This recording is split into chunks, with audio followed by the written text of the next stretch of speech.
கைலாசமலை பனித்துளிகளால் மூடப்பட்டு மங்கலான நீல ஒளியில் மிளிர்கிறது. அந்த சிகரத்தின் மீது கருமேக சிலுவை போல சிவபெருமான் ஆனந்த தாண்டவம் ஆடுகிறார். தமறு ஒலி, இடியொலி, மின்னல் அனைத்தும் ஒன்றாகக் கலந்த அந்த தருணம் பிரபஞ்சமே அசையும் அளவுக்கு வலிமை கொண்டது. சிவன் ஆடும்போது பிரபஞ்சமே நடுங்கும். ஆழ்ந்த இருள் பரவியிருக்கும் வானம். திடீரென ஒரு மின்னல் பாய திரிசூலம் வெளிப்படுகிறது. வானத்தில் ஓம் வடிவில் தீ பரவுகிறது. சிவபெருமானின் கண்கள் மெதுவாக திறந்து அதிலிருந்து நீல தீ பாய்கிறது. அந்த ஒரு பார்வையிலேயே அசுரர்கள் எரிந்து அழிகிறார்கள். ஒரே ஓசையால் தீமை அழிகிறது. ஹிமாலய மலையிலிருந்து பனி உருகி ஓடும் நீர் மெதுவாக கங்கை ஆற்றாக மாறுகிறது. அந்த கங்கை சிவபெருமானின் சடை முடி வழியே உலகத்திற்குள் பாய்கிறது.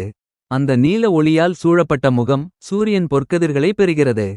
அவரது சடையிலிருந்து பாயும் ஆறு உலகை வாழ வைக்கிறது. இரவு நேரம். பக்தர்கள் கையில் தீபங்களை ஏந்தி சிவனை வேண்டி கும்பிடுகிறார்கள்.